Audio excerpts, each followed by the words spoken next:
And welcome back for our next community conversation. We're here with Kirti Patel, a UVA medical student partnering with the Jefferson School Foundation. Kirti, it's nice to meet you. It's nice to meet you as well. Thank you so much for coming in today. So I understand the Jefferson School Foundation is partnering with a group of medical students on an upcoming event called Save a Life Saturday. So can you tell us a little bit about the group of medical students that are collaborating with the Jefferson School Foundation? Yeah, happy to. So we're a group of UVA medical students. Our main goal is to ensure that anyone that is interested in learning CPR, first aid in the community has the opportunity to do so. So we want to make sure that they have access to things like learning how to do chest compressions, bleeding control, how to use Narcan. In order to do that most effectively, we work with 3 organizations. We work with Compression Shock to offer CPR. We work with Revive, which is Virginia's opioid overdose and Narcan education program. And we work with UVA's trauma department, who offers Stop the Bleed. All 3 of these are free to anyone in the community that's interested. That's wonderful. And so Save a Life Saturday, can you tell us about that event? Yeah, so we're really excited to be working with the Jefferson School Foundation. They've given us an incredible opportunity to host all 3 of these trainings on Saturday, January 17th. It's going to be from 2 to 5 o'clock, and we're calling this event Save a Life Saturday. It's going to be hosted at the Jefferson School City Center. And it's going to be 3 hours where people that want to participate are going to learn 3 skills that they could potentially one day use to save a life. The med students are going to be teaching CPR. We're going to be doing like hands-only bystander CPR.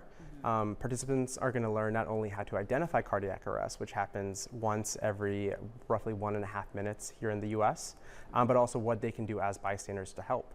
We're going to be having Revive trainers come in to talk to us about opioid overdoses and Narcan and how to use it, what it is.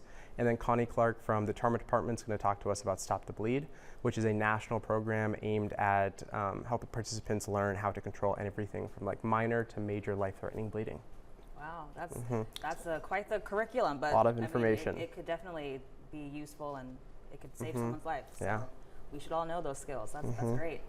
And why is this initiative so important? Yeah, that's a fantastic question. So I've kind of alluded that these are really relatively common emergencies, but the reason why we talk about things like cardiac arrest, bleeding, and overdoses rather than something like heart attacks or strokes is that as bystanders, there's something that we can do about these emergencies. And not only can you do something, we really encourage that you do, because it gives those individuals the best possible opportunity to both survive and have a good outcome. So for example, like in cardiac arrest, every minute that you don't get bystander CPR is a decrease in 10% chance of survival. And for major bleeding, that can be fatal in as little as like 2 to 5 minutes. Wow. Wow. So there's the information on the screen right there. January 17th, so I love that you guys are giving notice in advance. We have 3 months to put it on our calendars. And get it on the calendar and sign up.